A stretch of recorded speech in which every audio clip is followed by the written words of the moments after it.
بسم اللہ الرحمن الرحیم۔ اللہ کے نام سے شروع جو نہایت مہربان رحمت والا ہے۔ سبحان الذی اسری بعبده لیلا من المسجد الحرام الى المسجد الاقصى الذی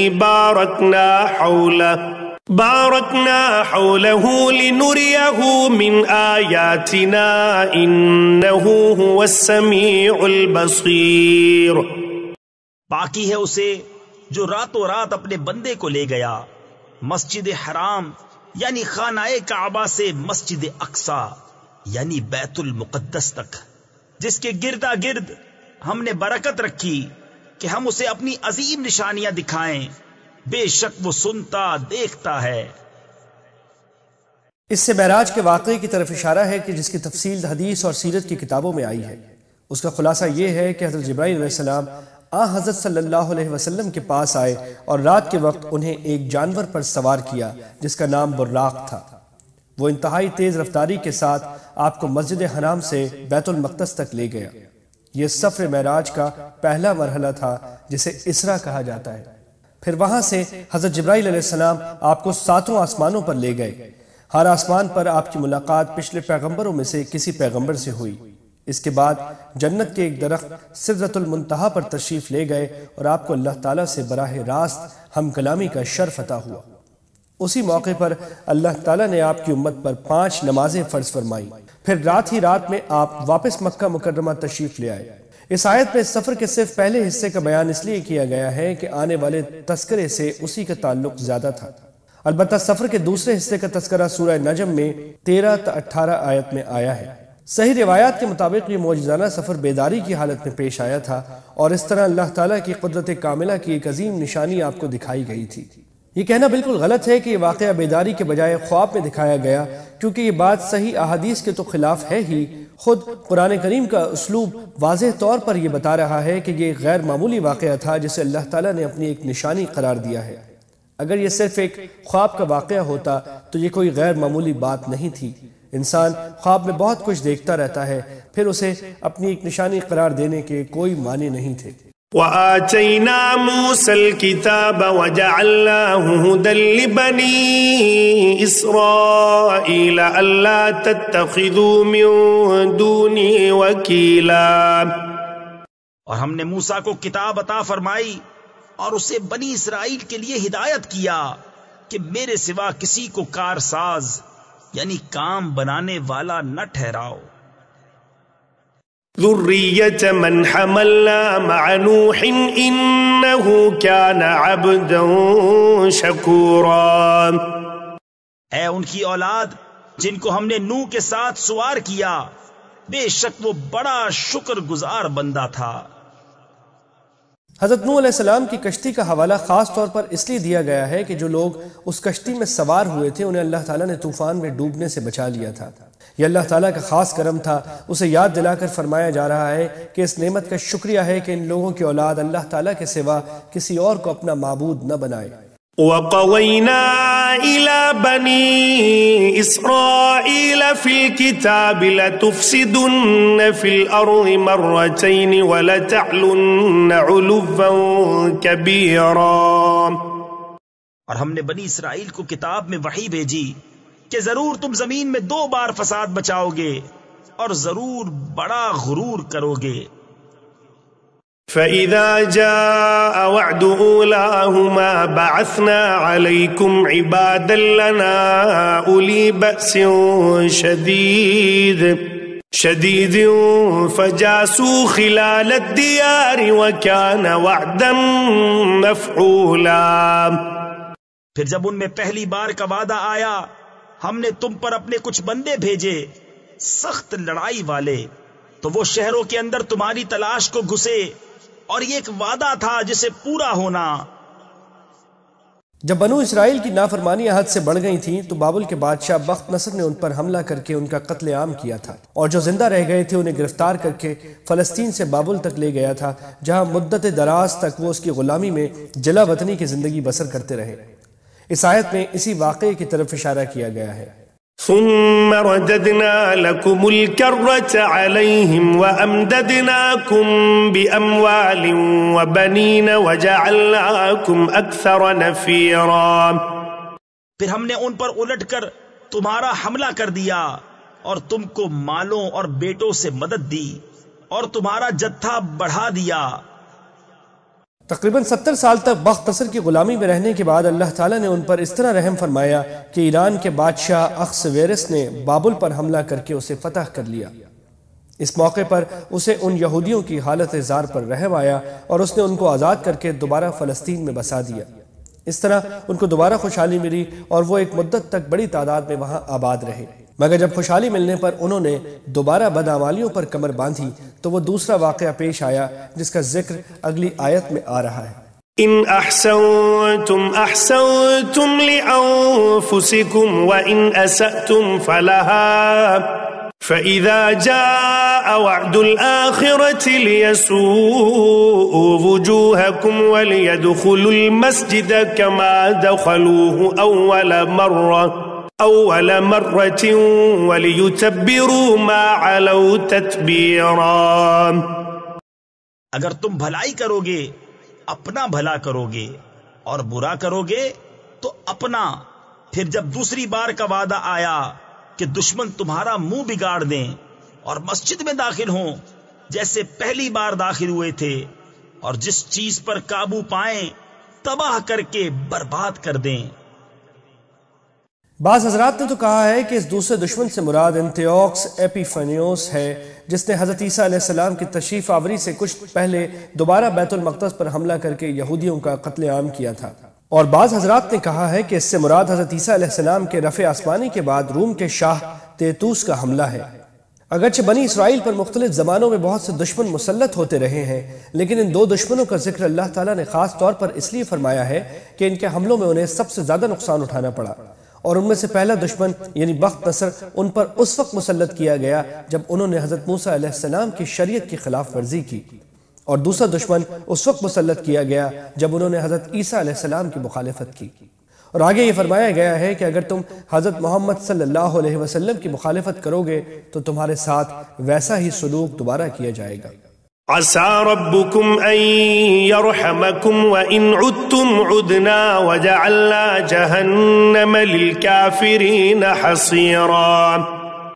قریب ہے کہ تمہارا رب تم پر رحم کرے اور اگر تم پھر شرارت کرو تو ہم پھر عذاب کریں گے اور ہم نے جہنم کو کافروں کا قید خانہ بنایا ہے. إن هذا القرآن يهدي للتي هي أقوم ويبشر المؤمنين الذين يعملون الصالحات أن لهم أجرا كبيرا. بے شک یہ قرآن وہ راہ دکھاتا ہے جو سب سے سیدھی ہے اور خوشی سناتا ہے ایمان والوں کو جو اچھے کام کریں کہ ان کے لیے بڑا ثواب ہے. وَأَنَّ الَّذِينَ لَا يُؤْمِنُونَ بِالْآخِرَةِ أَعْتَدْنَا لَهُمْ عَذَابًا أَلِيمًا. اور یہ کہ جو آخرت پر ایمان نہیں لاتے ہم نے ان کے لیے دردناک عذاب تیار کر رکھا ہے. وَيَدْعُ الْإِنسَانُ بِالشَّرِّ دُعَاءَهُ بِالْخَيْرِ وَكَانَ الْإِنسَانُ عَجُولًا. اور آدمی برائی کی دعا کرتا ہے جیسے بھلائی مانگتا ہے اور آدمی بڑا جلد باز ہے. کافر لوگ آن حضرت صلی اللہ علیہ وسلم سے جو کہا کرتے تھے کہ اگر ہمیں ہمارے کفر پر عذاب ہونا ہے تو ابھی فوراً کیوں نہیں ہو جاتا، یہ ان کی اس بات کی طرف اشارہ ہے کہ لوگ جلد بازی میں عذاب کی برائی کو اس طرح مانگ رہے ہیں جیسے وہ کوئی اچھی چیز ہو. وَجَعَلْنَا اللَّيْلَ وَالنَّهَارَ آيَتَيْنِ فَمَحَوْنَا آيَةَ اللَّيْلِ وَجَعَلْنَا آيَةَ النَّهَارِ مُبْصِرَةً لِتَبْتَغُوا فَضْلًا مِّن رَّبِّكُمْ وَلِتَعْلَمُوا عَدَدَ السِّنِينَ وَالْحِسَابَ وَكُلَّ شَيْءٍ فَصَّلْنَاهُ تَفْصِيلًا. اور ہم نے رات اور دن کو دو نشانیاں بنایا تو رات کی نشانی مٹی ہوئی رکھی اور دن کی نشانی دکھانے والی کی کہ اپنے رب کا فضل تلاش کرو اور برسوں کی گنتی اور حساب جانو، اور ہم نے ہر چیز خوب جدا جدا ظاہر فرما دی۔ یعنی دن اور رات کا ایک دوسرے کے بعد تسلسل کے ساتھ آنا اللہ تعالیٰ کی قدرت اور رحمت و حکمت کی نشانی ہے۔ رات کے وقت اندھیرا چھا جاتا ہے تاکہ لوگ اس میں آرام کر سکیں، اور دن کے وقت روشنی ہوتی ہے تاکہ لوگ اپنا روزگار تلاش کر سکیں، جس کو قرآن کریم نے اللہ کے فضل سے تعبیر کیا ہے، اور رات اور دن کے بدلنے ہی سے تاریخوں کا تعین ہوتا ہے۔ وَكُلَّ إِنسَانٍ أَلْزَمْنَاهُ طَائِرَهُ فِي عُنُقِهِ وَنُخْرِجُ لَهُ يَوْمَ الْقِيَامَةِ كِتَابًا يَلْقَاهُ مَنشُورًا۔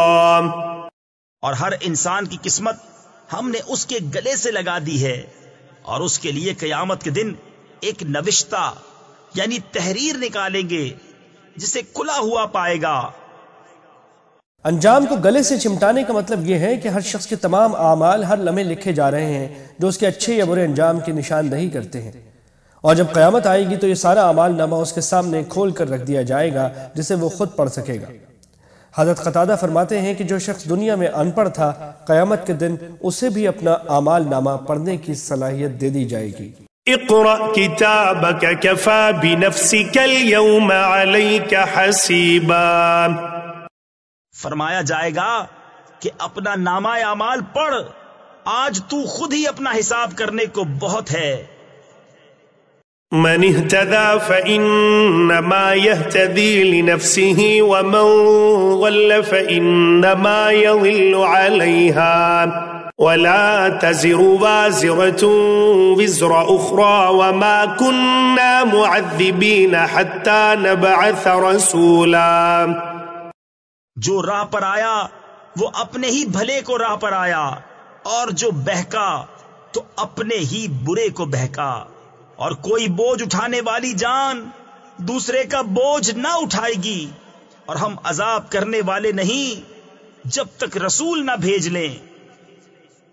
وَإِذَا أَرَدْنَا أَن نُهْلِكَ قَرْيَةً أَمَرْنَا مُتْرَ فِيهَا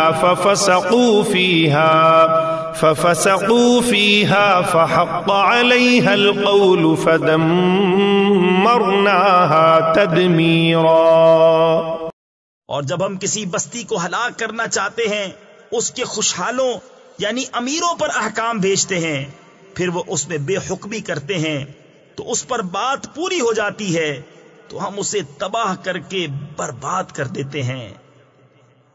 وَكَمْ أَهْلَكْنَا مِنَ الْقُرُونِ مِنْ بَعْدِ نُوحٍ وَكَفَى بِرَبِّكَ بِذُنُوبِ عِبَادِهِ خَبِيرًا بَصِيرًا۔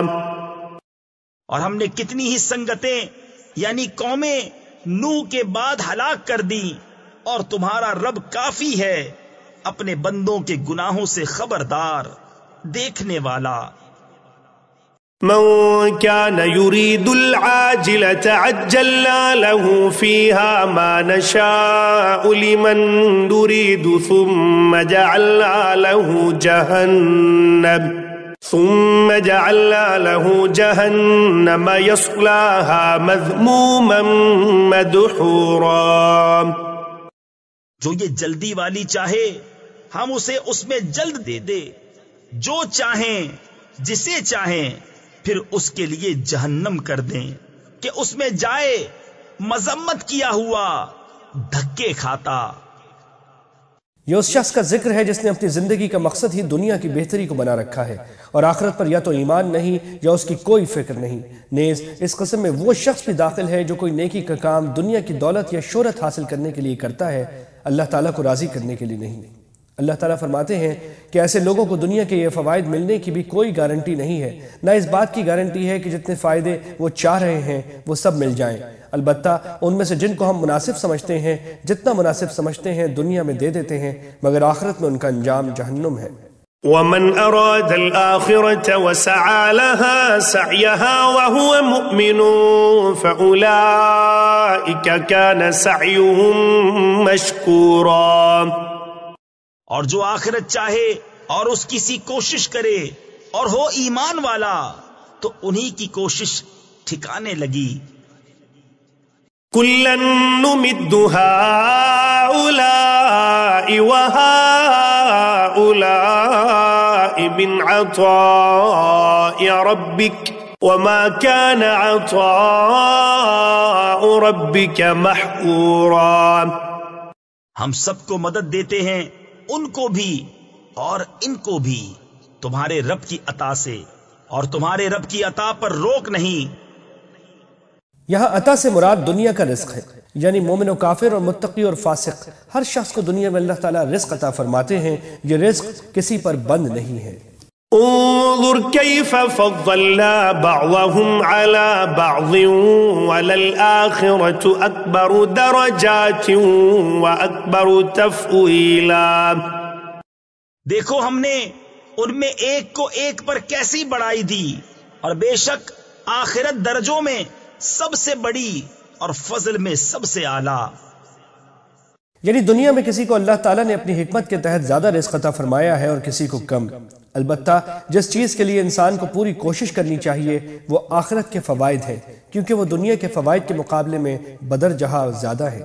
لا تجعل مع الله إلها آخر فتقعد مذموما مخذولا. اے سننے والے، اللہ کے ساتھ دوسرا خدا نہ ٹھہرا کہ تو بیٹھ رہے گا مذمت کیا جاتا بے کس. آیت نمبر 19 میں فرمایا گیا تھا کہ آخرت کی بھلائی حاصل کرنے کے لیے بندے کو ویسی ہی کوشش کرنی ہے جیسی کرنی چاہیے. اس سے اللہ تعالیٰ کے احکام کی اطاعت کی طرف اشارہ تھا. اب یہاں سے ایسے کچھ احکام کی تفصیل بیان فرمائی جا رہی ہے جس کو سب سے پہلے توحید کے حکم سے شروع کیا گیا ہے، کیونکہ اس کے بغیر کوئی عمل مقبول نہیں ہوتا. اس کے بعد کچھ احکام حقوق العباد سے متعلق بیان کیے گئے ہیں. وَقَضَى رَبُّكَ أَلَّا تَعْبُدُوا إِلَّا إِيَّاهُ وَبِالْوَالِدَيْنِ إِحْسَانًا إِمَّا يَبْلُغَنَّ عِندَكَ الْكِبَرَ أَحَدُهُمَا أَوْ كِلَاهُمَا فَلَا تَقُل لَّهُمَا أُفٍّ ولا تنهرهما وقل لهما قولا كريما. اور تمہارے رب نے حکم فرمایا کہ اس کے سوا کسی کو نہ پوجو، اور ماں باپ کے ساتھ اچھا سلوک کرو. اگر تیرے سامنے ان میں ایک یا دونوں بڑھاپے کو پہنچ جائیں تو ان سے ہوں یعنی اف تک نہ کہنا، اور انہیں نہ جھڑکنا، اور ان سے تعظیم کی بات کہنا. واخفض لهما جناح الذل من الرحمة وقل رب ارحمهما كما ربياني صغيرا. اور ان کے لیے عاجزی کا بازو بچھا نرم دلی سے، اور عرض کر اے میرے رب تو ان دونوں پر رحم کر جیسا کہ ان دونوں نے مجھے چھٹپن یعنی چھوٹی عمر میں پالا. ربكم أعلم بما في نفوسكم إن تكونوا صالحين فإنه كان للأوابين غفورا. تمہارا رب خوب جانتا ہے جو تمہارے دلوں میں ہے، اگر تم لائق ہوئے تو بے شک وہ توبہ کرنے والوں کو بخشنے والا ہے. مطلب یہ ہے کہ اگر تم ایمان رکھتے ہو اور مجموعی حیثیت سے نیکی کے کام کرنے کی کوشش کرتے ہو، پھر بشری تقاضوں سے کوئی غلطی ہو جاتی ہے اور تم اس پر توبہ کرنے کے لیے اللہ تعالیٰ سے رجوع کرتے ہو تو اللہ تعالیٰ معاف فرما دیں گے. وَآتِ ذَا الْقُرْبَى حَقَّهُ وَالْمِسْكِينَ وَابْنَ السَّبِيلِ وَلَا تُبَذِّرْ تَبْذِيرًا. اور رشتہ داروں کو ان کا حق دے، اور مسکین اور مسافر کو، اور فضول نہ اڑا. قرآن کریم نے یہاں تبذیر کا لفظ استعمال فرمایا ہے. عام طور سے تبذیر اور اسراف دونوں کا ترجمہ فضول خرچی سے کیا جاتا ہے، لیکن دونوں میں فرق یہ ہے کہ اگر جائز کام میں خرچ کیا جائے لیکن ضرورت یا اعتدال سے زیادہ خرچ کیا جائے تو وہ اسراف ہے، اور اگر مال کو ناجائز اور گناہ کے کام میں خرچ کیا جائے تو وہ تبذیر ہے. اس لیے یہاں ترجمہ بیہودہ کام میں مال اڑانے سے کیا گیا ہے.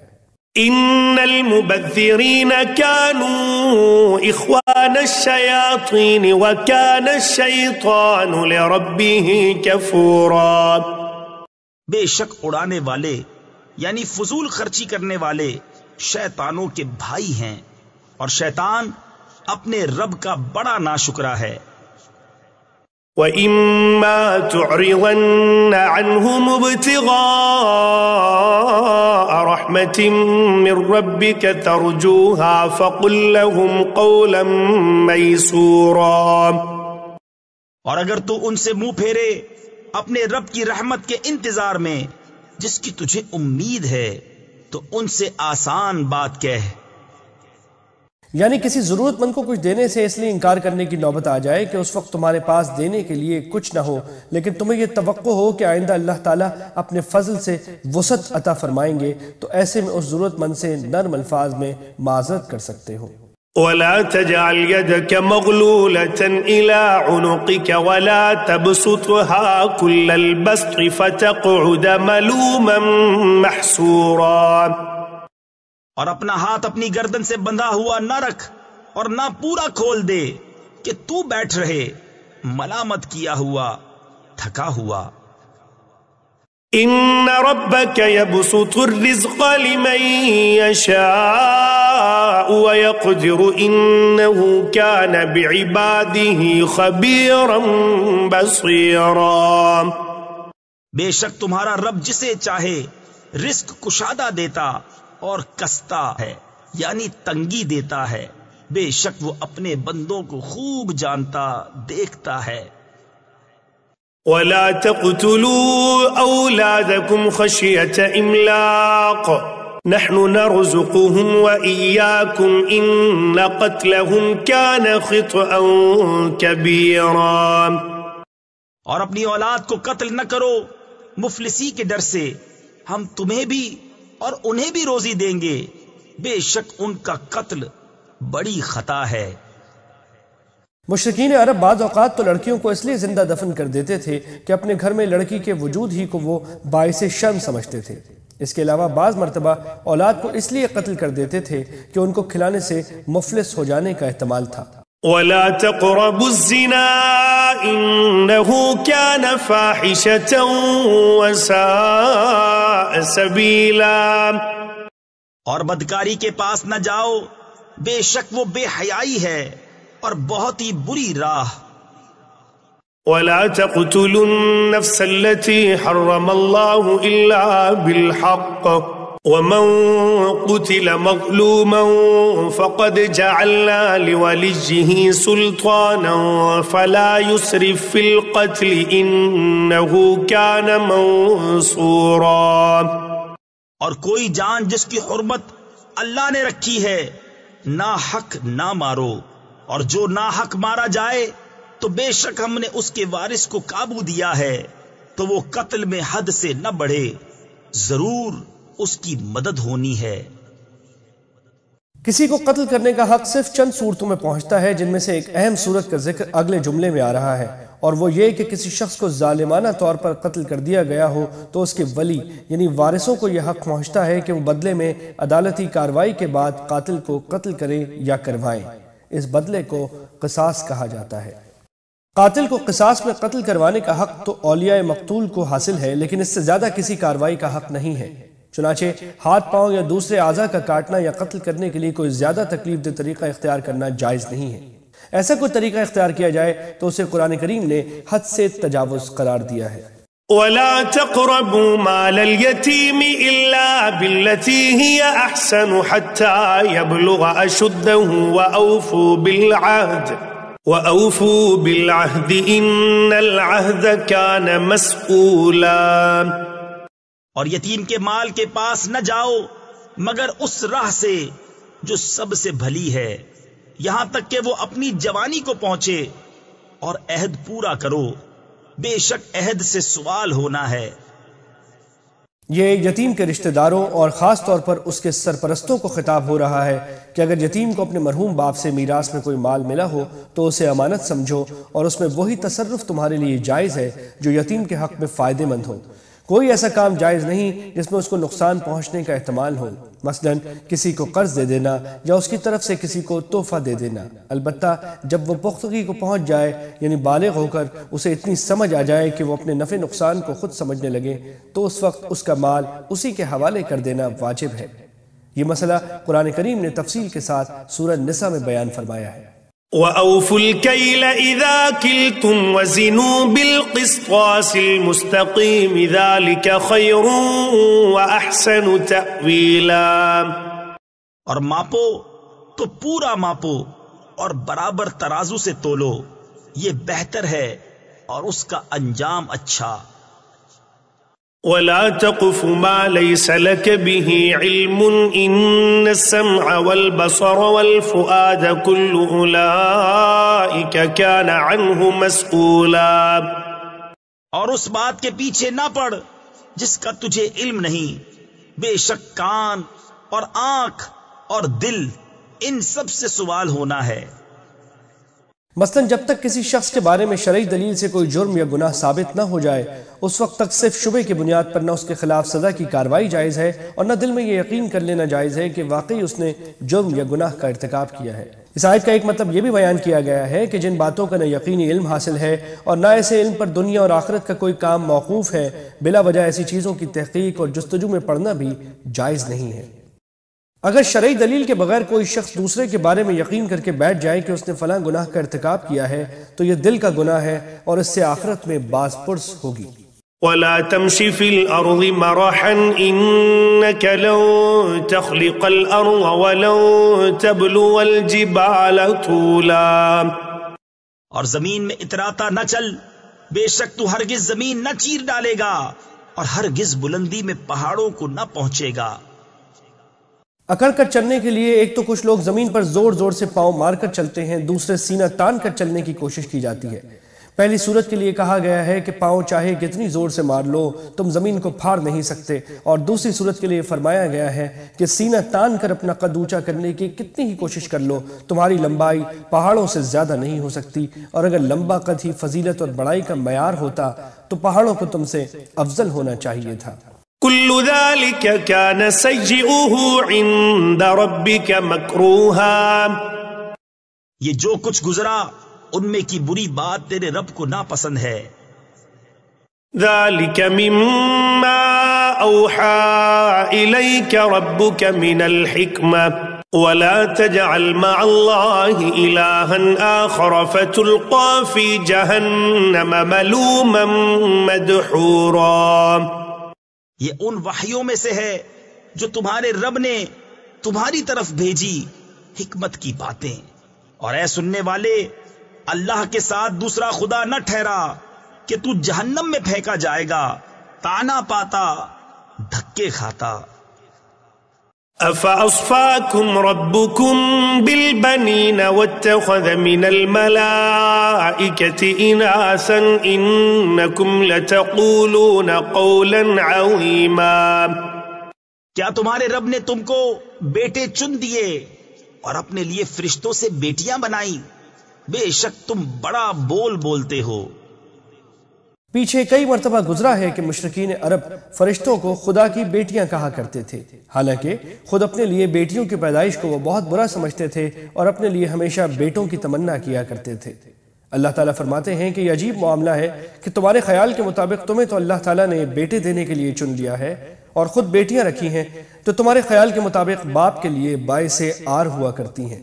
وَلَقَدْ صَرَّفْنَا فِي هَذَا الْقُرْآنِ لِيَذَّكَّرُوا وَمَا يَزِيدُهُمْ إِلَّا نُفُورًا، اور بے شک ہم نے اس قرآن میں طرح طرح سے بیان فرمایا کہ وہ سمجھیں، اور اس سے انہیں نہیں بڑھتی مگر نفرت۔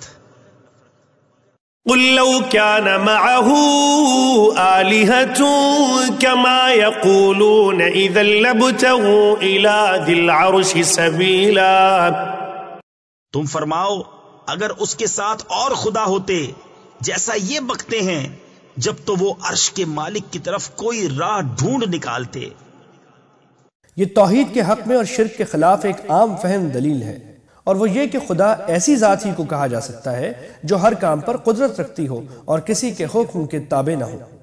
اب اگر اس کائنات میں اللہ تعالیٰ کے سوا اور بھی خدا ہوتے تو ان میں سے ہر ایک دوسرے سے آزاد ہوتا اور سب کی قدرت کامل ہوتی، چنانچہ یہ دوسرے خدا مل کر عرش والے خدا پر چڑھائی بھی کر سکتے، اور اگر یہ کہا جائے کہ ان کو خدا پر چڑھائی کرنے کی قدرت نہیں ہے اور وہ خود اللہ تعالیٰ کے محکوم ہیں تو پھر وہ خدا ہی کیا ہوئے؟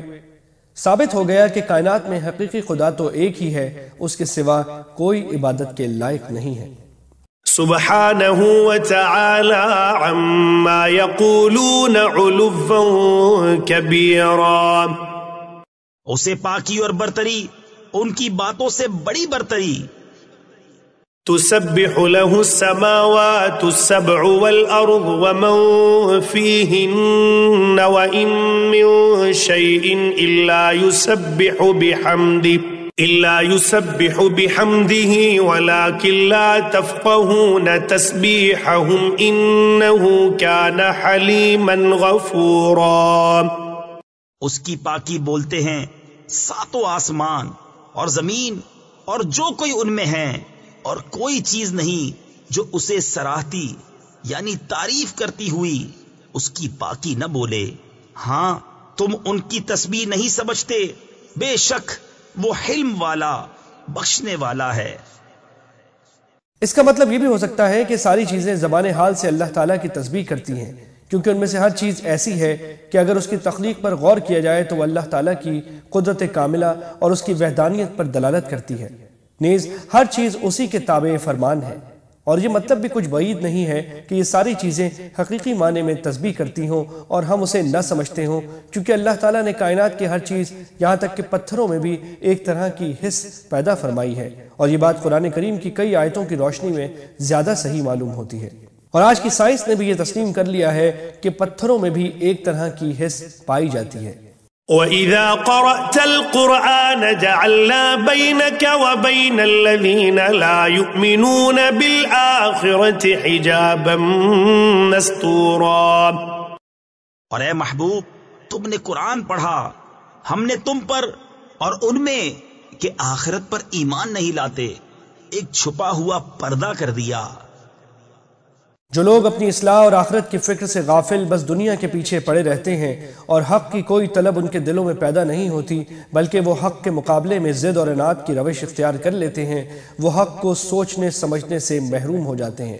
یہی وہ اندیکھا پردہ ہے جو ان کے اور پیغمبر کے درمیان حائل ہو جاتا ہے، اور یہی وہ غفلت کا غلاف ہے جو ان کے دلوں پر مسلط ہو جاتا ہے اور ان کے کانوں میں وہ گرانی پیدا کر دیتا ہے جس کی بنا پر وہ حق بات سننے کی صلاحیت سے محروم ہو جاتے ہیں۔ وَجَعَلْنَا عَلَى قُلُوبِهِمْ أَكِنَّةً أَن يَفْقَهُوهُ وَفِي آذَانِهِمْ وَقْرًا وَإِذَا ذَكَرْتَ رَبَّكَ فِي الْقُرْآنِ وَحْدَهُ وَلَّوْا عَلَى أَدْبَارِهِمْ نُفُورًا۔ اور ہم نے ان کے دلوں پر غلاف ڈال دیے ہیں کہ اسے نہ سمجھیں، اور ان کے کانوں میں ٹینٹ یعنی روئی، اور جب تم قرآن میں اپنے اکیلے رب کی یاد کرتے ہو وہ پیٹ پھیر کر بھاگتے ہیں، نفرت کرتے۔ نحن اعلم بما يستمعون به اذ يستمعون اليك واذ هم نجوى اذ يقول الظالمون ان تتبعون الا رجلا مسحورا۔ ہم خوب جانتے ہیں جس لیے وہ سنتے ہیں جب تمہاری طرف کان لگاتے ہیں اور جب آپس میں مشورہ کرتے ہیں، جبکہ ظالم کہتے ہیں تم پیچھے نہیں چلے مگر ایک ایسے مرد کے جس پر جادو ہوا۔ انظر كيف ضربوا لك الامثال فضلوا فلا يستطيعون سبيلا۔ دیکھو انہوں نے تمہیں کیسی تشبیہیں دیں تو گمراہ ہوئے کہ راہ نہیں پا سکتے۔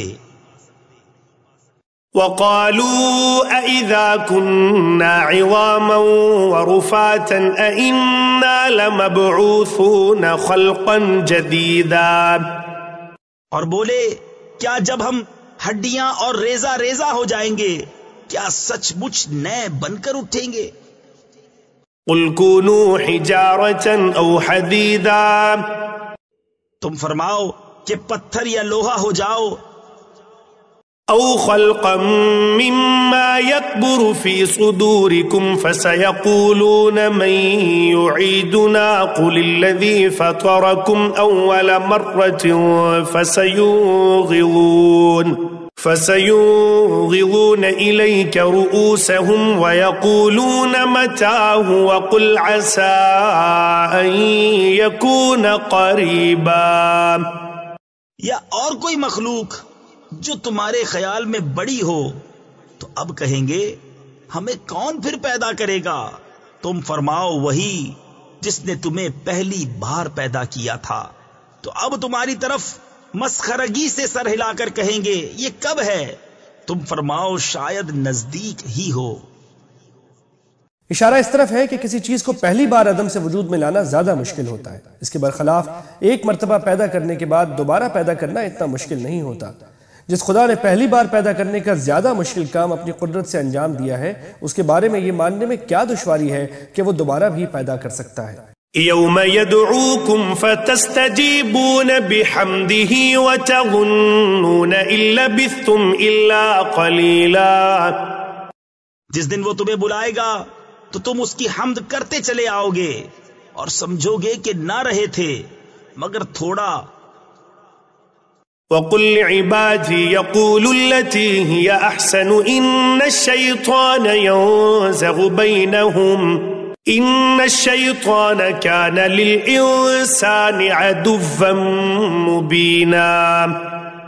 اور میرے بندوں سے فرماؤ وہ بات کہیں جو سب سے اچھی ہو. بے شک شیطان ان کے آپس میں فساد ڈال دیتا ہے. بے شک شیطان آدمی کا کھلا دشمن ہے. اس آیت میں مسلمانوں کو تاکید کی گئی ہے کہ جب ان کی کافروں کے ساتھ گفتگو ہو تو ان کے ساتھ بھی خوش اسلوبی کے ساتھ بات کیا کریں، کیونکہ غصے کے عالم میں سخت قسم کی باتوں سے فائدے کے بجائے نقصان ہوتا ہے، اور ایسی باتیں شیطان اس لیے کہلواتا ہے کہ ان سے فساد پیدا ہو. ربكم أعلم بكم إن يشأ يرحمكم أو إن يشأ يعذبكم وما أرسلناك عليهم وكيلا. تمہارا رب تمہیں خوب جانتا ہے، وہ چاہے تو تم پر رحم کرے یا چاہے تو تمہیں عذاب کرے، اور ہم نے تم کو ان پر کروڑا یعنی ذمہ دار بنا کر نہ بھیجا. وَرَبُّكَ أَعْلَمُ بِمَنْ فِي السَّمَاوَاتِ وَالْأَرْضِ وَلَقَدْ فَضَّلْنَا بَعْضَ النَّبِيِّينَ عَلَى بَعْضٍ وَآتَيْنَا دَاوُودَ زَبُورًا. اور تمہارا رب خوب جانتا ہے جو کوئی آسمانوں اور زمین میں ہیں، اور بے شک ہم نے نبیوں میں ایک کو ایک پر بڑائی دی اور داؤد کو زبور عطا فرمائی. قل ادعوا الذين زعمتم من دونه فلا يملكون كشف الضر عنكم ولا تحويلا.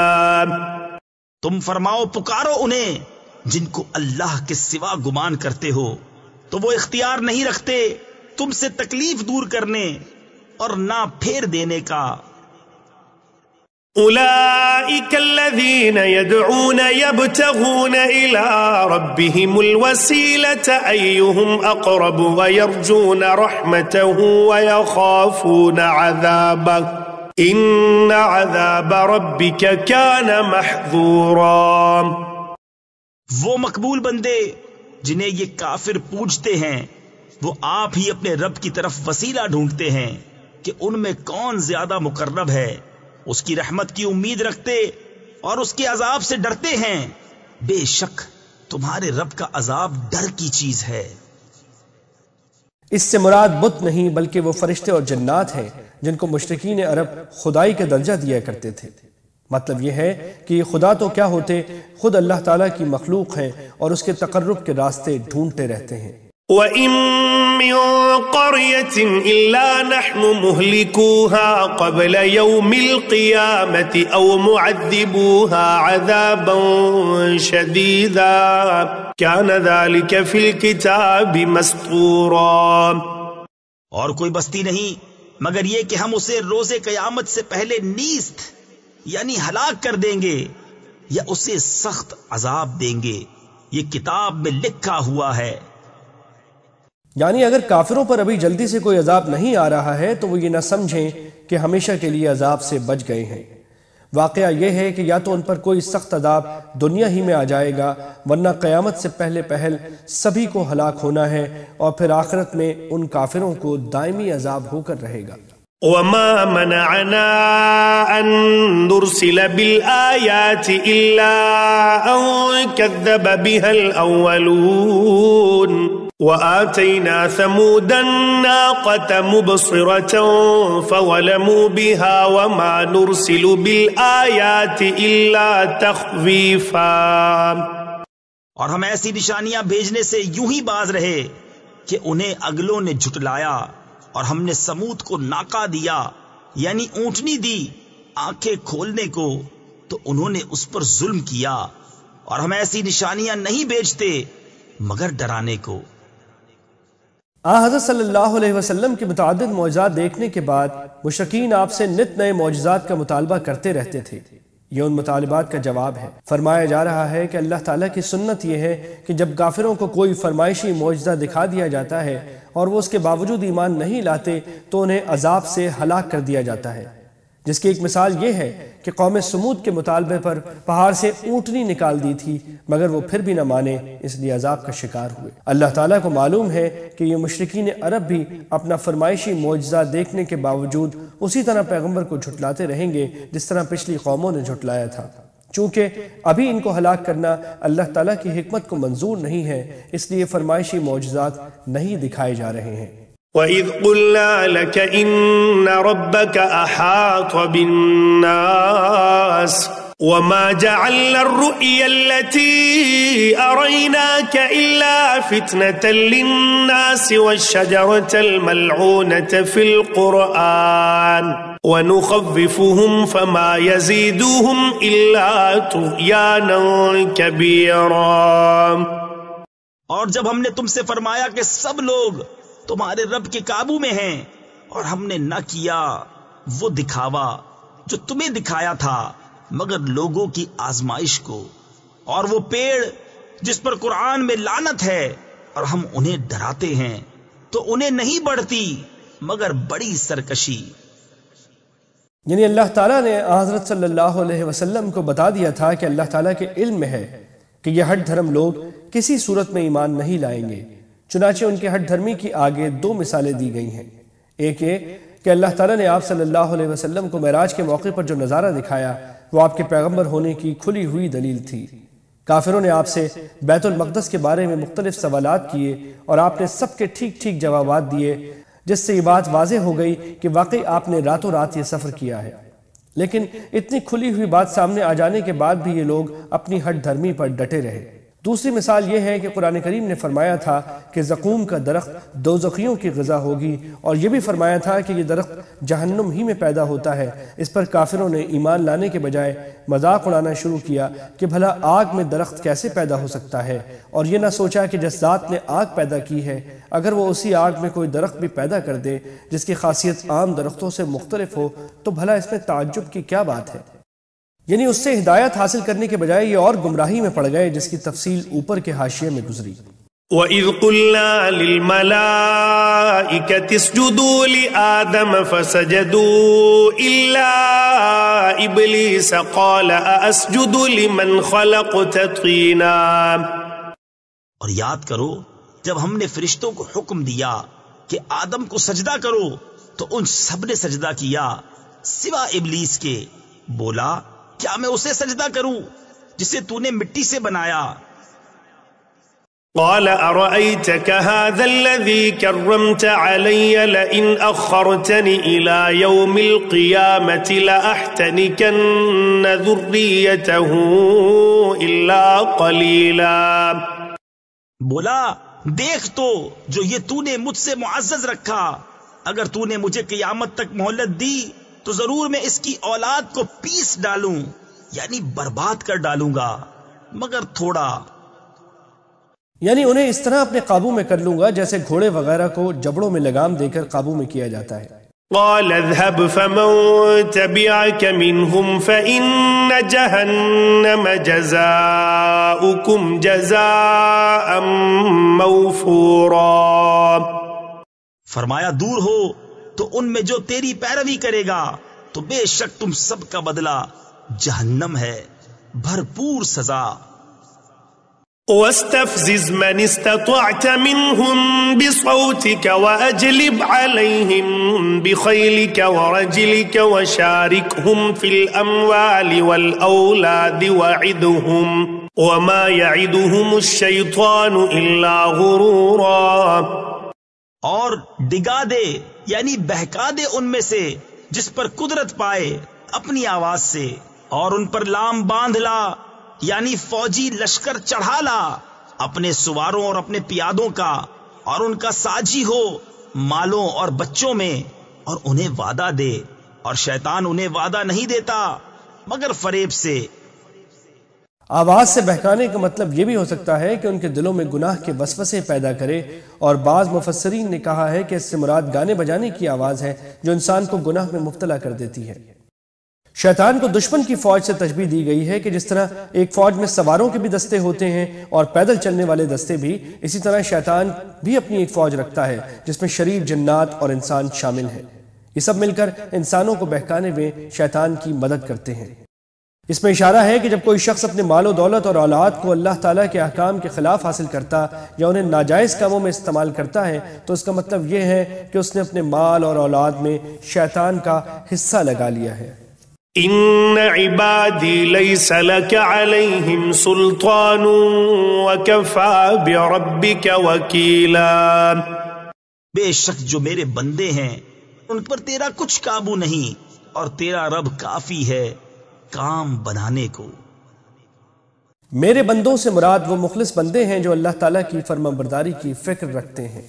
ربكم الذي يزجي لكم الفلك في البحر لتبتغوا من فضله إنه كان بكم رحيما. تمہارا رب وہ ہے کہ تمہارے لیے دریا میں کشتی رواں کرتا ہے کہ تم اس کا فضل تلاش کرو، بے شک وہ تم پر مہربان ہے. وَإِذَا مَسَّكُمُ الضُّرُّ فِي الْبَحْرِ ضَلَّ مَن تَدْعُونَ إِلَّا إِيَّاهُ فَلَمَّا نَجَّاكُمْ إِلَى الْبَرِّ أَعْرَضْتُمْ وَكَانَ الْإِنسَانُ كَفُورًا. اور جب تمہیں دریا میں مصیبت پہنچتی ہے تو اس کے سوا جنہیں پوجتے ہو سب گم ہو جاتے ہیں، پھر جب وہ تمہیں خشکی کی طرف نجات دیتا ہے تو منہ پھیر لیتے ہو، اور آدمی بڑا ناشکرا ہے. افأمنتم ان يخسف بكم جانب البر او يرسل عليكم حاصبا ثم لا تجدوا لكم وكيلا. کیا تم اس سے نڈر ہوئے کہ وہ خشکی ہی کا کوئی کنارہ تمہارے ساتھ دھسا دے یا تم پر پتھراؤ بھیجے پھر اپنا کوئی حمایتی نہ پاؤ. ام امنتم ان يعيدكم فيه تارة اخرى فيرسل عليكم قاصفا من الريح فيغرقكم بما كفرتم ثم لا تجدوا لكم علينا به تبيعا. یا اس سے نڈر یعنی بے خوف ہوئے کہ تمہیں دوبارہ دریا میں لے جائے، پھر تم پر جہاز توڑنے والی آندھی بھیجے تو تم کو تمہارے کفر کے سبب ڈبو دے، پھر اپنے لیے کوئی ایسا نہ پاؤ کہ اس پر ہمارا پیچھا کرے. یعنی اس معاملے میں نہ کوئی ہم سے کسی قسم کی باز پرس کر سکتا ہے کہ ہم نے ایسے لوگوں کو کیوں ہلاک کیا، اور نہ کوئی ہمارے فیصلے کو ٹالنے کے لیے ہمارا پیچھا کرنے کی طاقت رکھتا ہے.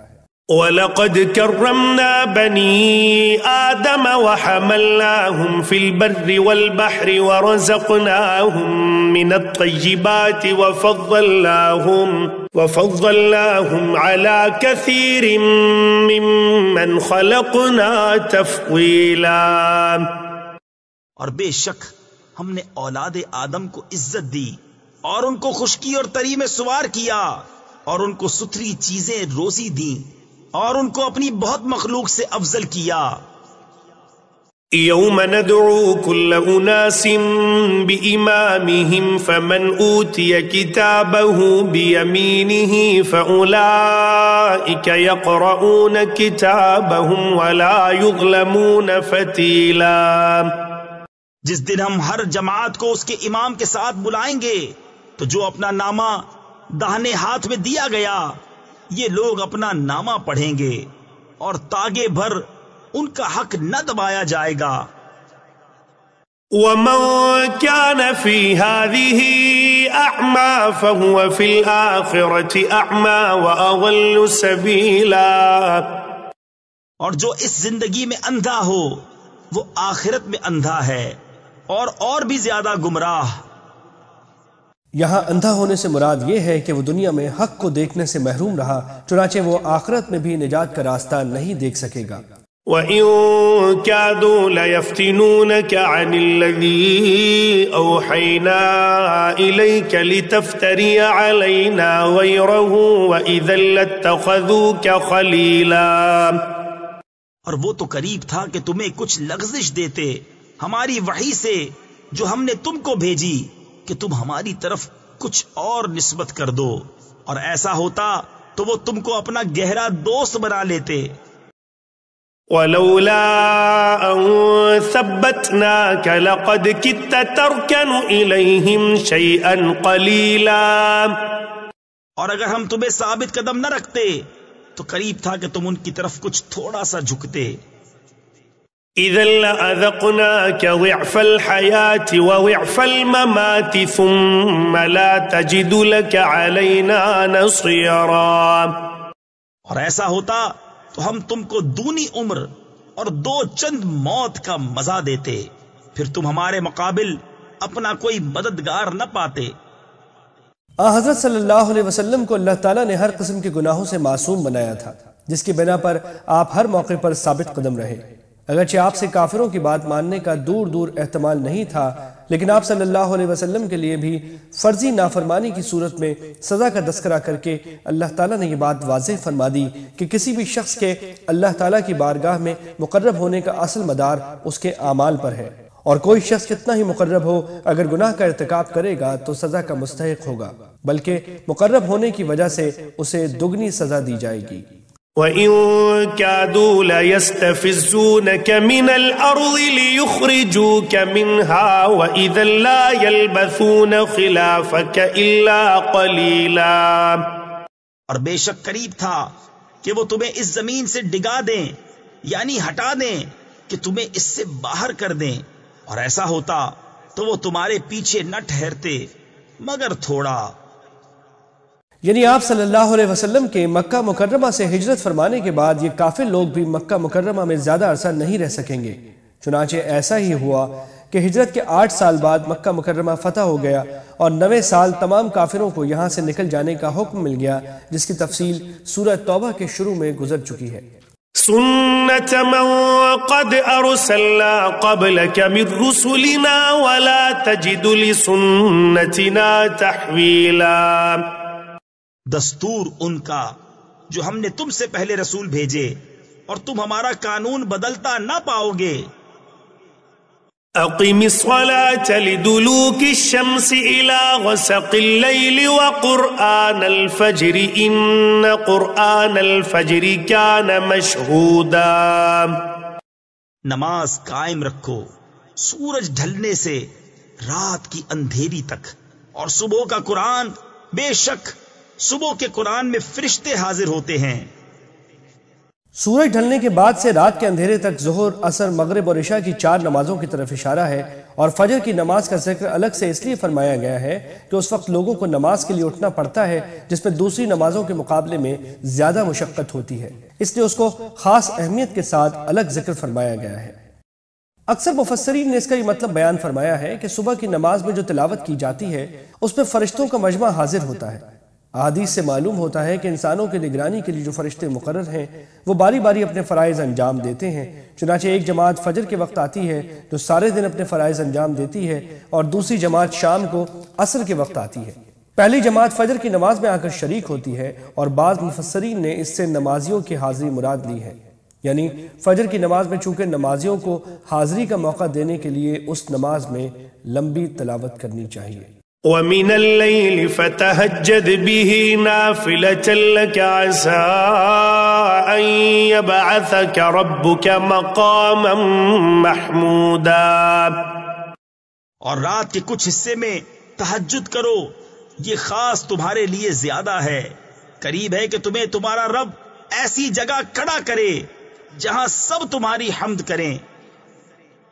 اضافی عبادت کا مطلب بعض مفسرین نے یہ بیان فرمایا ہے کہ یہ نماز حضرت صلی اللہ علیہ وسلم پر اضافی طور پر فرض تھی، عام مسلمانوں کے لیے فرض نہیں تھی، اور بعض مفسرین نے اضافی عبادت کا مطلب یہ لیا ہے کہ وہ دوسرے مسلمانوں کی طرح حضرت صلی اللہ علیہ وسلم کے لیے بھی نفلی عبادت تھی۔ مقام محمود کے لفظی معنی ہیں قابل تعریف مقام، اور احادیث سے معلوم ہوتا ہے کہ اس سے مراد حضرت صلی اللہ علیہ وسلم کا وہ منصب ہے جس کے تحت آپ کو شفاعت کا حق دیا جائے گا۔ وَقُلْ رَبِّ أَدْخِلْنِي مُدْخَلَ صِدْقٍ وَأَخْرِجْنِي مُخْرَجَ صِدْقٍ وَاجْعَلْ لِي مِن لَّدُنكَ سُلْطَانًا نَصِيرًا۔ اور یوں عرض کرو کہ اے میرے رب، مجھے سچی طرح داخل کر اور سچی طرح باہر لے جا، اور مجھے اپنی طرف سے مددگار غلبہ دے۔ یہ آیت اس وقت نازل ہوئی تھی جب حضرت صلی اللہ علیہ وسلم کو مکہ مکرمہ سے ہجرت کر کے مدینہ منورہ کو اپنا مستقر قرار دینے کا حکم ہوا تھا۔ اس وقت آپ کو یہ دعا مانگنے کی تلقین فرمائی گئی تھی، اور اس میں داخل کرنے سے مدینہ منورہ میں داخل کرنا، اور اس میں نکالنے سے مراد مکہ مکرمہ سے نکلنا ہے۔ لیکن الفاظ عام ہیں، اس لیے یہ دعا ہر اس موقع پر کی جا سکتی ہے جب کوئی شخص کسی نئی جگہ جانے کا یا نیا کام شروع کرنے کا ارادہ کر رہا ہے۔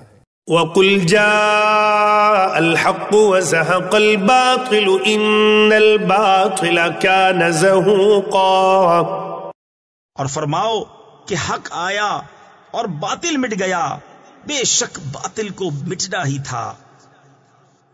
اس آیت کریمہ میں یہ خوشخبری دی گئی ہے کہ حق یعنی اسلام اور مسلمانوں کو غلبہ نصیب ہونے والا ہے۔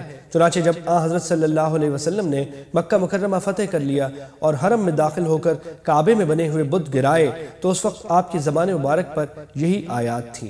وَنُنَزِّلُ مِنَ الْقُرْآنِ مَا هُوَ شِفَاءٌ وَرَحْمَةٌ لِّلْمُؤْمِنِينَ وَلَا يَزِيدُ الظَّالِمِينَ إِلَّا خَسَارًا۔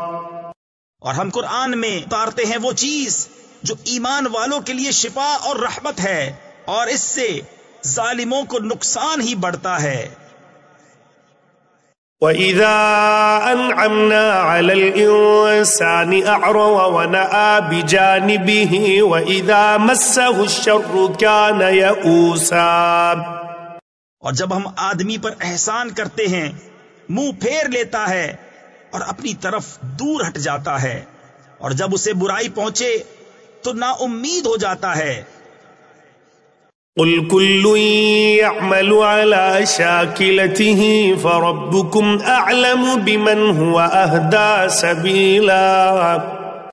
تم فرماؤ سب اپنے کینڈے یعنی انداز پر کام کرتے ہیں، تو تمہارا رب خوب جانتا ہے کون زیادہ راہ پر ہے۔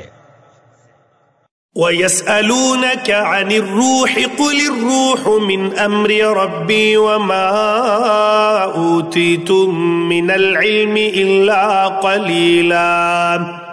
اور تم سے روح کو پوچھتے ہیں، تم فرماؤ روح میرے رب کے حکم سے ایک چیز ہے، اور تمہیں علم نہ ملا مگر تھوڑا۔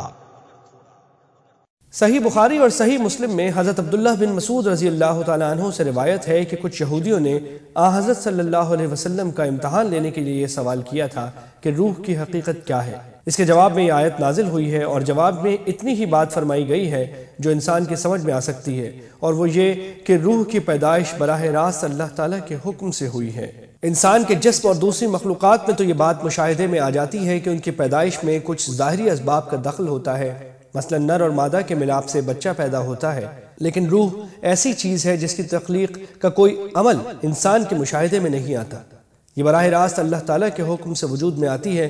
اس سے زیادہ روح کی حقیقت کو سمجھنا انسانی عقل کے بس میں نہیں ہے، اس لیے یہ فرما دیا گیا ہے کہ تمہیں بہت تھوڑا علم عطا کیا گیا ہے اور بہت سی چیزیں تمہاری سمجھ سے باہر ہیں۔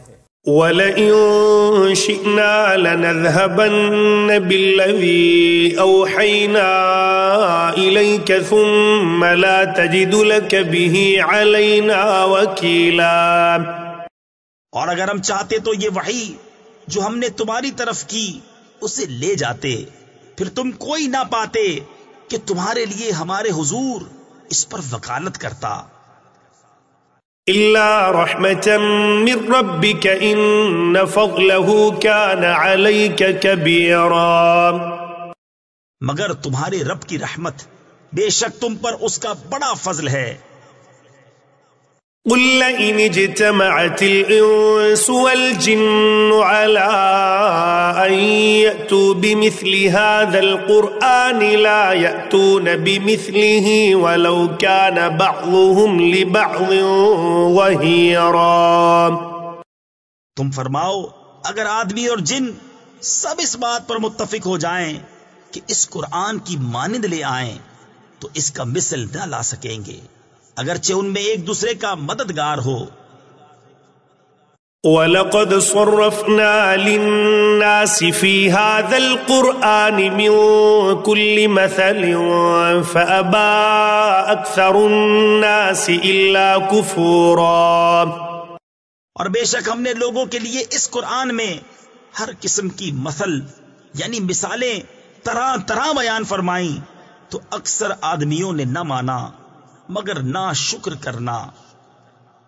وَقَالُوا لَن نُؤْمِنَ لَكَ حَتَّى تَفْجُرَ لَنَا مِنَ الْأَرْضِ يَنبُوعًا. اور بولے کہ ہم ہرگز تم پر ایمان نہ لائیں گے یہاں تک کہ تم ہمارے لیے زمین سے کوئی چشمہ بہا دو.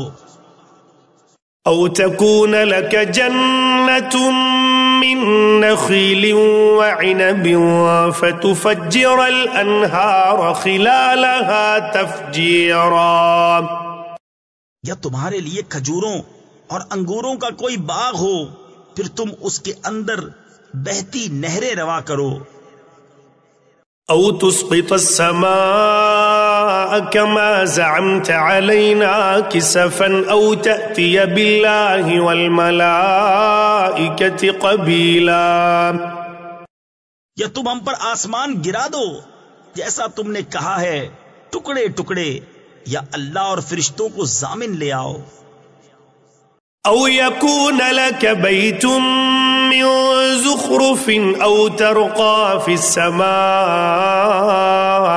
ولن نؤمن لرقيك حتى تنزل علينا كتابا نقرأه قل سبحان ربي هل كنت إلا بشرا رسولا. یا تمہارے لیے تلائی یعنی سونے کا گھر ہو یا تم آسمان میں چڑھ جاؤ اور ہم تمہارے چڑھ جانے پر بھی ہرگز ایمان نہ لائیں گے جب تک ہم پر ایک کتاب نہ اتارو جو ہم پڑھیں. تم فرماؤ پاکی ہے میرے رب کو میں کون ہوں مگر آدمی اللہ کا بھیجا ہوا. آیت 89 سے 92 تک مشرکین مکہ کے وہ مطالبات بیان فرمائے گئے ہیں جو وہ محض ضد کی بنا پر حضرت صلی اللہ علیہ وسلم سے کیا کرتے تھے. آپ کے متعدد معجزات ان پر ظاہر ہو چکے تھے لیکن وہ پھر بھی نت نئی فرمائشوں سے باز نہیں آتے تھے. آپ صلی اللہ علیہ وسلم کو ان ساری فرمائشوں کا یہ مختصر جواب دینے کی تلقین فرمائی گئی ہے کہ میں خدا نہیں ہوں کہ یہ سارے کام میرے اختیار میں ہوں. میں تو ایک انسان ہوں، البتہ اللہ تعالیٰ نے مجھے پیغمبر بنا کر بھیجا ہے، لہٰذا اللہ تعالیٰ نے اپنی حکمت کے تحت جو معجزات مجھے عطا فرما دیے ہیں ان سے زیادہ اپنے اختیار سے میں کوئی معجزہ نہیں دکھا سکتا. وما منع الناس أن يؤمنوا إذ جاءهم الهدى إلا أن قالوا أبعث الله بشرا رسولا. اور کس بات نے لوگوں کو ایمان لانے سے روکا جب ان کے پاس ہدایت آئی مگر اسی نے کہ بولے کیا اللہ نے آدمی کو رسول بنا کر بھیجا. قل لو كان في الأرض ملائكة يمشون مطمئنين لنزلنا عليهم من السماء ملكا رسولا. تم فرماؤ اگر زمین میں فرشتے ہوتے چین یعنی اطمینان سے چلتے تو ان پر ہم رسول بھی فرشتہ اتارتے. مطلب یہ ہے کہ پیغمبر کے لیے ضروری ہے کہ وہ اسی جنس سے ہو جس کی طرف وہ بھیجا جا رہا ہے تاکہ وہ ان کی فطری ضروریات کو سمجھ کر اور ان کی نفسیات سے واقف ہو کر ان کی رہنمائی کرے. چونکہ حضرت صلی اللہ علیہ وسلم کو انسانوں کی طرف بھیجا گیا ہے اس لیے آپ کا انسان ہونا قابل اعتراض نہیں بلکہ حکمت کے عین مطابق ہے. ہاں اگر دنیا میں فرشتے آباد ہوتے تو بے شک ان کے پاس فرشتے کو رسول بنا کر بھیجا جاتا۔ قل كفى بالله شهيدا بيني وبينكم إنه كان بعباده خبيرا بصيرا۔ تم فرماؤ اللہ بس ہے گواہ میرے تمہارے درمیان، بے شک وہ اپنے بندوں کو جانتا دیکھتا ہے۔ ومن يهد الله فهو المهتد ومن يضلل فلن تجد لهم أولياء من دونه ونحشرهم يوم القيامة على وجوههم عميا وبكما وصما مأواهم جهنم كلما خبت زدناهم سعيرا۔ اور جسے اللہ راہ دے وہی راہ پر ہے، اور جسے گمراہ کرے تو ان کے لیے اس کے سوا کوئی حمایت والے نہ پاؤ گے، اور ہم انہیں قیامت کے دن ان کے منہ کے بل اٹھائیں گے، اندھے اور گونگے اور بہرے، ان کا ٹھکانہ جہنم ہے، جب کبھی بجھنے پر آئے گی ہم اسے اور بھڑکا دیں گے۔ ذلك جزاؤهم بأنهم كفروا بآياتنا وقالوا أئذا كنا عظاما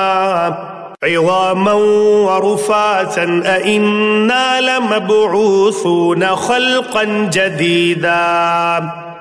یہ ان کی سزا ہے اس پر کہ انہوں نے ہماری آیتوں سے انکار کیا اور بولے کیا جب ہم ہڈیاں اور ریزہ ریزہ ہو جائیں گے تو کیا سچ مچ ہم نئے بن کر اٹھائے جائیں گے؟ اولم يروا ان الله الذي خلق السماوات والارض قادر على ان يخلق مثلهم وجعل لهم اجلا لا ريب فيه فابى الظالمون الا كفورا۔ اور کیا وہ نہیں دیکھتے کہ وہ اللہ جس نے آسمان اور زمین بنائے ان لوگوں کی مثل بنا سکتا ہے، اور اس نے ان کے لیے ایک میعاد ٹھہرا رکھی ہے جس میں کچھ شبہ نہیں، تو ظالم نہیں مانتے، بے ناشکری کیے۔ قل لو أنتم تملكون خزائن رحمة ربي إذا لأمسكتم خشية الإنفاق وكان الإنسان قتورا۔ تم فرماؤ اگر تم لوگ میرے رب کی رحمت کے خزانوں کے مالک ہوتے تو انہیں بھی روک رکھتے اس ڈر سے کہ خرچ نہ ہو جائیں، اور آدمی بڑا کنجوس ہے۔ رحمت کے خزانوں سے یہاں مراد نبوت عطا کرنے کا اختیار ہے۔ کفار مکہ حضرت صلی اللہ علیہ وسلم کی نبوت کا انکار کرتے ہوئے کہا کرتے تھے کہ یہ مکہ یا طائف کے کسی بڑے آدمی کو کیوں نہیں دی گئی، گویا وہ یہ کہہ رہے تھے کہ کسی کو نبوت ہماری مرضی سے دینی چاہیے تھی۔ اللہ تعالیٰ اس آیت میں فرما رہے ہیں کہ اگر نبوت عطا کرنے کا اختیار تمہیں دے دیا جاتا تو تم اس میں اسی طرح بخل سے کام لیتے جیسے دنیاوی دولت کے معاملے میں بخل کرتے ہو کہ خرچ ہونے کے ڈر سے کسی کو نہیں دیتے۔ وَلَقَدْ آتَيْنَا مُوسَى 9 آيَاتٍ بَيِّنَاتٍ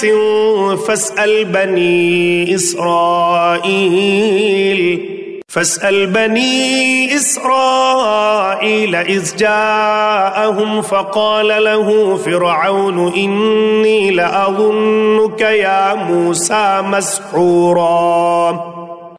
اور بے شک ہم نے موسیٰ کو 9 روشن نشانیاں دیں، تو بنی اسرائیل سے پوچھو۔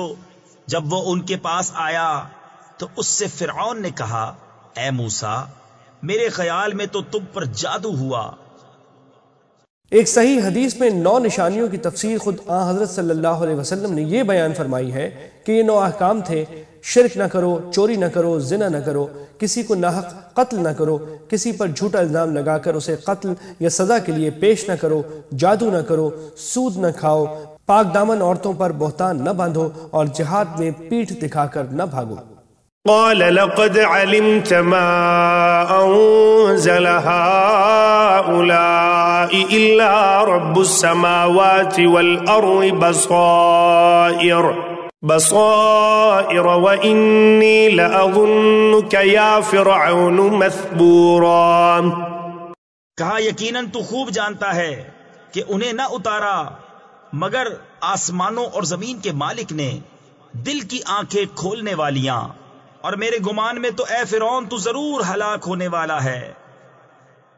فأراد أن يستفزهم من الأرض فأغرقناه ومن معه جميعا.